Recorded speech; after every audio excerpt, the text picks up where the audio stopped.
Assalamualaikum warahmatullahi wabarakatuh. Jumpa lagi dengan saya di channel Korea Chong, dan kali ini kita akan unboxing sebuah tablet yaitu Infinix Xpad 20 Pro. Kalau sebelumnya saya sudah unboxing Infinix Xpad 20 yang biasa, bukan yang Pro. Ya, kalau teman-teman belum nonton, lihat di bagian sini ya. Dan itu sudah oke sih menurut saya di harganya. Apalagi harganya 1,8 jutaan online itu sudah dapat. Dan ini yang lebih gokil lagi. Cuma ada beberapa yang mungkin saya notice nanti ya. Dan seperti biasanya saya belinya online. Langsung saja kita ke unboxingnya. Let's go. Oke, dia box paketan kita kali ini dan langsung saja kita bongkar ya. Packingannya mantap guys.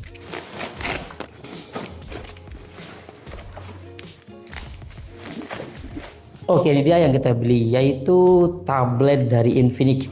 Dia upgrade. Kalau kemarin saya unboxing yang Xpad 20, kalau yang sekarang ini saya unboxingnya Xpad 20 Pro ya. Yang ini yang versi Pro yang prosesornya di atasnya kemarin. Dan kalau dari depannya ini sudah ada gambaran game PUBG ya. Ini sudah ada, nggak tahu namanya karena nggak biasa main game. Dan di sini RAM-nya 16 GB nih, jangan tertipu ya. Banyak yang teman-teman saya itu yang tertipu RAM 16 GB, padahal aslinya itu 8 GB plus 6 GB, 8 GB. 8 GB plusnya itu ya dari secara virtual dari internal yang 256 GB. Dan ini bagian kanan kirinya ya kayak gini. Di sini ada beberapa, ini 12 in 2K 90 Hz, mantap.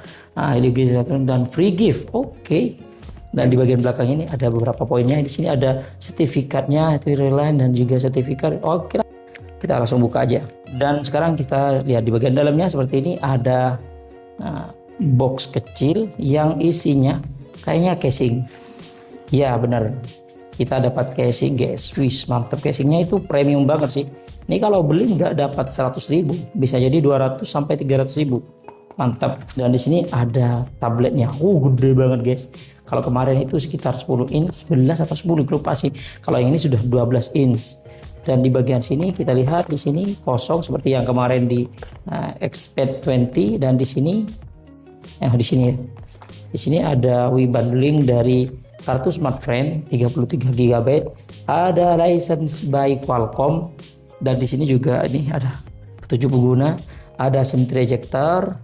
Ya, dia ada SIM ejectornya karena dia ada SIM cardnya yang mendukung SIM card sampai 4G. Di sini ada kabel charger yang sudah Type C, dan kepala chargernya dia upgrade dari kemarin. Dia 18 watt. Kalau yang 20 biasa itu dia 10 watt ya. Dan di bagian CD-nya biasanya kosong. Kita buka aja sekalian biar puas. Kosong kan? Oke. Nah, udah gitu aja. Dan sekarang kita beresin ini. Dan sekarang kita ke tabletnya. Wih, masih dibungkus kayak kain gitu ya guys. Kita buka. Mantap. Wih, saya ambilnya yang warna silver atau kayak gini agak gold ya. Karena pilihannya cuma satu doang, nggak ada pilihan lain. Kita copot ini stiker IMEI-nya biar nggak ganggu. Oke, dan kita nyalakan. Gede banget. Ini buat edit enak sih. Dan sekarang sambil lalu kita bahas bagian sisi-sisinya. Di sini di bagian kanannya, ini ada dual speaker dan ada colokan charger Type C, dan di bagian atasnya di sini ada SIM tray-nya. Oke, dia hybrid ya, bukan hybrid, cuman satu SIM card dan satu SD card, mantap. Dan bisa diekspansi sampai 1 TB ya. Dan di bagian sininya di sini ada mikrofon, ada tombol volume up down dan juga tombol on off ya. Dan di bagian sisi kirinya di sini ada dual speaker lagi karena dia sudah quad speaker. Dan di bagian sisi bawahnya di sini kosong ya. Oke. Dan sekarang kita nyalakan. Di sini ada kamera, ini bagian tengah sini. Oke, mantap. Dan di bagian belakangnya ada satu kamera dan Matrix AI kamera. Oke, dan di sini ada flashnya. Mantap. Sekarang kita setting bentar. Dan pas awal-awal kita aktifin smartphone-nya yang internalnya 256 GB sudah tersedia 230 GB. Berarti 256 sudah kemakan sekitar 27 ya. 27 GB. Oke, standar lah. Dan sekarang kita setting bentar. Dan itu dia unboxing kita. Ternyata kita dapatin dari box ini, kita dapatin bundling yaitu kartu smartphone dan juga ini ada dapat casing ya. Menurut saya ini casingnya keren banget sih. Dan sekarang kita bahas bagian variannya dulu. Ini variannya ada 2 varian ya. Ada yang RAM 8GB internal 128GB. Yang dijual resminya itu sekitar 2.699.000. Kalau kita beli online harganya sekitar 2,5 jutaan ya. Tapi ya saya ambil ini yang varian RAM 8GB internal 256GB. Yang dijual dengan harga resminya itu sekitar 2.999.000. Tapi saya dapatin cuma 2.700.000-an. Selisih sekitar 200 ribuan. Ini sudah oke sih menurut saya di harganya ya. Dan untuk varian warnanya cuma ada 2 ya. Ada 2, Mist Blue dan Titanium Grey. Yang ini ya saya ambil ini Titanium Grey sih. Dan sekarang kita bahas bagian bodinya. Bodinya ini katanya pakai metal ya atau aluminium. Frame-nya juga sama, menggunakan metal atau aluminium. Dan beratnya sekitar 545 gram. Dan sekarang kita bahas bagian layarnya. Ini layarnya bagian depan ini gede banget ya. Ini layarnya menggunakan layar IPS LCD, ukurannya itu 12 inch ya. Resolusinya sudah 2K yaitu 2000 kali 1200 pixel. Untuk rasionya 5:3 dan referensinya sudah mantap di 90 Hz. Untuk kecerahannya cuma mentok di 450 nit. Jadi di bawah terik matahari itu keteteran banget sih. Dan untuk proteksinya saya kurang tahu, untuk proteksinya gak ada proteksinya ya. Dan dia juga ada flicker free dan juga low blue light. Dan sekarang kita bahas bagian Androidnya. Di Androidnya menggunakan Android 15 dan untuk interface-nya saya rasa ini menggunakan pure Android sih karena dia bersih banget ya. Pure Android, dia bersih banget kayak gini. Dan sekarang kita bahas bagian prosesornya. Untuk prosesornya dia menggunakan Helio G100 ya, yang didukung dengan RAM 8GB bisa ditambah secara virtual 8GB. Jadi totalnya 16GB dan internal 256GB yang saya ambil ini ya. Yang kalau kita lihat di AnTuTu benchmark-nya, dia mencapai 568 ribuan. Gokil sih. Dan walaupun dia mencapai 568 ribuan, buat sosmed mungkin oke sih. Buat WhatsApp dan chattingan, buat nonton YouTube atau game-game ringan kayak Free Fire itu oke lah. Tapi buat ngedit, saya coba buat ngedit di KineMaster itu agak ngelek-ngelek sih sebenarnya. Sebenarnya oke-oke aja di harga segini ya. Buat tablet yang mungkin menurut saya sih buat editing pakai CapCut itu lancar banget sih, oke banget. Cuma pakai KineMaster itu entah kenapa agak ngelek-ngelek sedikit, kayaknya agak berat ya. Untuk ekspornya juga lama banget. Saya juga coba ngekspor dari Insta360 itu agak lama banget malah. Mungkin karena prosesornya cuma Helio G100 dan KineMaster juga lama banget sih, lama banget. Enggak seperti biasanya saya ngedit pakai S23 itu cepat banget sih. Dan juga saya coba ngedit di CapCut itu juga lama banget, tapi standar menurut saya karena ya memang Helio G100 mau apa. Jadi buat editing menurut saya sih untuk konten kreator pemula ini sudah oke banget sih, oke banget. Walaupun agak ngelek-ngelek sedikit. Dan untuk lain-lainnya dia Bluetooth-nya sudah 5.2, NFC nggak ada, infrared blaster nggak ada. Dan untuk speakernya dia oke sih, sudah quad speaker stereo. Dan kalau teman-teman pengen dengar suaranya seperti ini.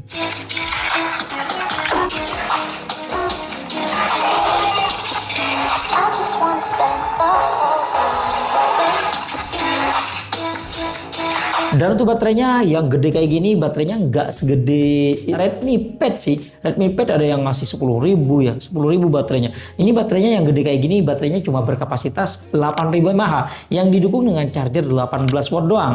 Yang ketika kita coba buat nonton YouTube selama 1 jam, dia baterainya berkurang 14%. Dan ketika kita coba ngecas dengan charger bawaan yang 18 watt, dia 1 jam bertambah 46% ya. Jadi dia buat full kayaknya butuh waktu sekitar 2,5 jam karena cuma 18 watt doang ya. Dan sekarang kita bahas bagian kameranya. Di bagian belakang ini ada single kamera yang ada tulisannya kayak gini ya. Dia single kamera yang dimana dia beresolusi 8 megapiksel aperture f2.0 dan kamera depannya 5 megapiksel aperture f2.0 juga. Yang mana kalau kita lihat di setting kameranya, di sini di setting kameranya kalau kita lihat di sini ada AI cam, ada mode video, ada selang waktu, ada kecantikan, potret, panorama. Oh ya, di videonya dia bisa ngerekam sampai 2K ya, 2K 30 fps atau 1080p 30 fps.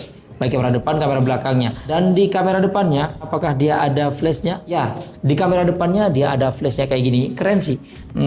Oke. Jadi kalau kita buat video callan, kayaknya keren. Jadi kalau di dalam ruangan ngerekamnya kayak gini guys. Tuh, keren kan? Ini kita bandingkan nanti dengan hasil perekaman kamera.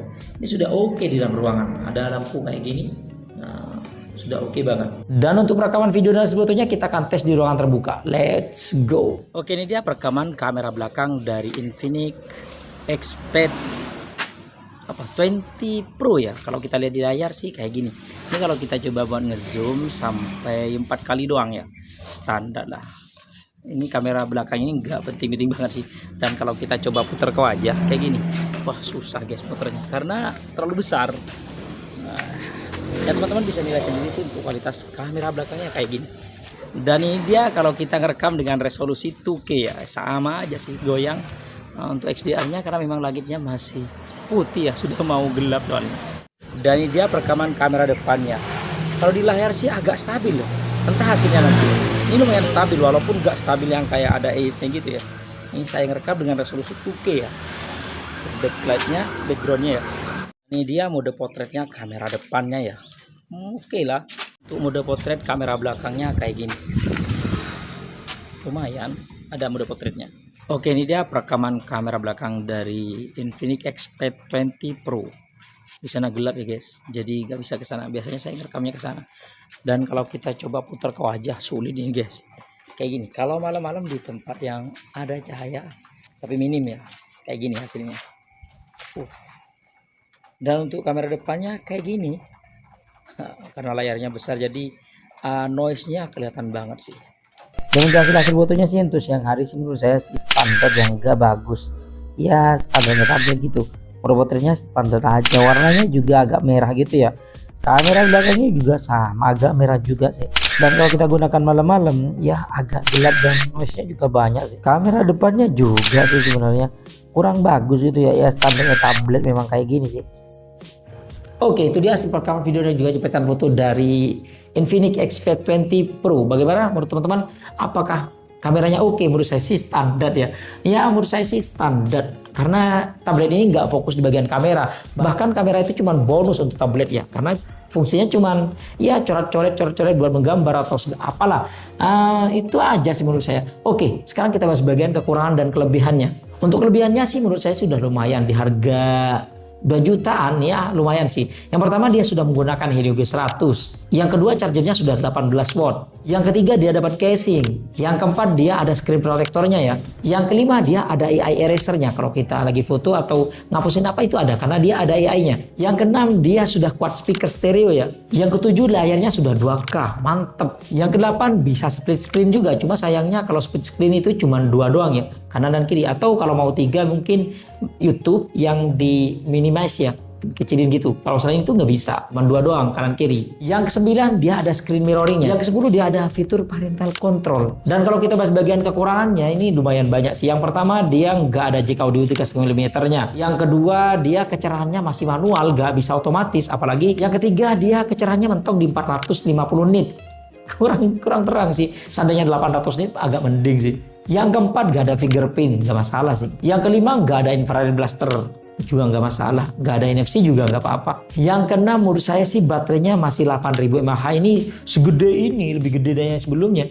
Ini kurang besar sih, seharusnya 10.000 mAh gitu. Dan yang terakhir buat editing menurut saya ini masih nge-lag ya. Apalagi kalau kita pakainya KineMaster, bukan yang lebih berat lagi. Kalau KineMaster itu menurut saya sudah standar sih sebenarnya. Tapi kalau pakai CapCut atau kayak Insta360 itu masih aman. Oke, mungkin itu aja kekurangan dan kelebihan dari tablet Infinix Xped 20 Pro. Apakah ini recommended? Menurut saya sih recommended banget buat teman-teman yang pengen buat nonton YouTube, TikTokan atau apalah, main game yang ringan-ringan. Menurutku recommended banget, apalagi visualnya keren banget. Mungkin itu aja sih unboxing kita kali ini. Terima kasih buat teman-teman yang sudah mampir di channel kami. Jangan lupa yang belum langganan silahkan tekan tombol subscribe. Kalau suka di like, kalau nggak suka diabaikan saja. Sampai jumpa di video unboxing berikutnya. Assalamualaikum warahmatullahi wabarakatuh.